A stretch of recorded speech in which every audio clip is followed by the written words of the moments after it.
नमस्कार दोस्तों, मैं advocate Vishnudhari Singh legal channel में आप सभी दर्शकों का स्वागत करता हूं।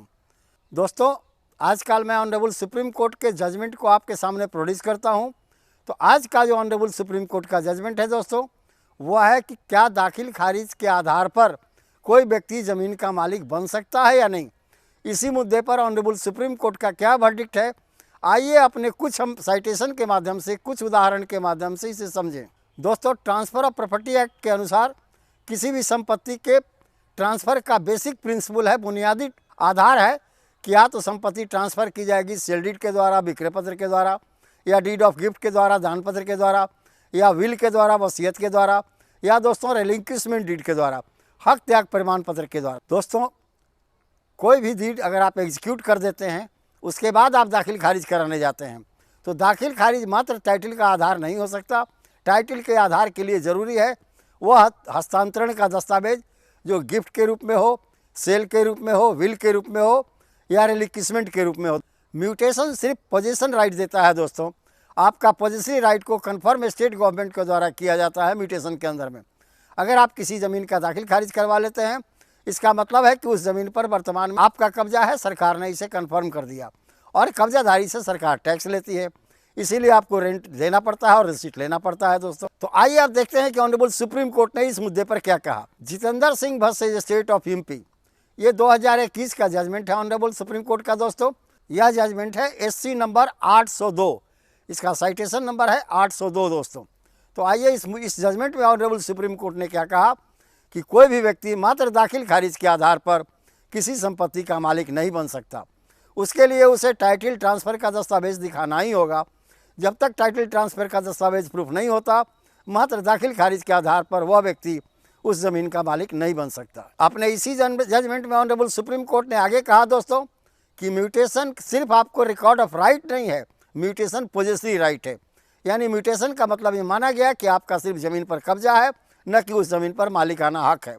यानी म्यूटेशन के आधार पर किसी व्यक्ति को मालिकाना हक नहीं दिया जा सकता। अब दोस्तों आइए समझते हैं दूसरे साइटेशन के माध्यम से, दूसरे ऑनरेबल सुप्रीम कोर्ट के जजमेंट के माध्यम से। कमिश्नर बरुहात बेंगलोर महानगर पालिका बनाम फैसल खान, ये दोस्तों ऑनरेबल सुप्रीम कोर्ट का ही जजमेंट है। इसका साइटेशन नंबर है दोस्तों 5743 ऑफ 2020। इसका SLP नंबर है दोस्तों 5743 2020। इसी नंबर के द्वारा आप डाउनलोड कर सकते हैं इस जजमेंट को। अपने इस जजमेंट में भी ऑनरेबल सुप्रीम कोर्ट ने कहा कि किसी भी अचल संपत्ति पर सिर्फ दाखिल खारिज के आधार पर उसका मालिकाना हक उस व्यक्ति के पास नहीं हो जाता जो व्यक्ति उस ज़मीन पर दाखिल खारिज या जमाबंदी करवाए हुए है। दाखिल खारिज और जमाबंदी सिर्फ रिकॉर्ड ऑफ राइट नहीं है, पोजेसिव राइट दिया गया है।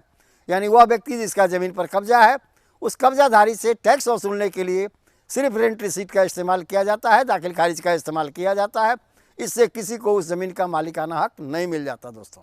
तो कभी कभी आप देखते होंगे कि परिवार में 5 सदस्य हैं, 5-6 भाई हैं, किसी एक भाई के नाम पर सारा दाखिल खारिज हो चुका है, तो क्या अन्य भाई को हिस्सा नहीं मिलेगा?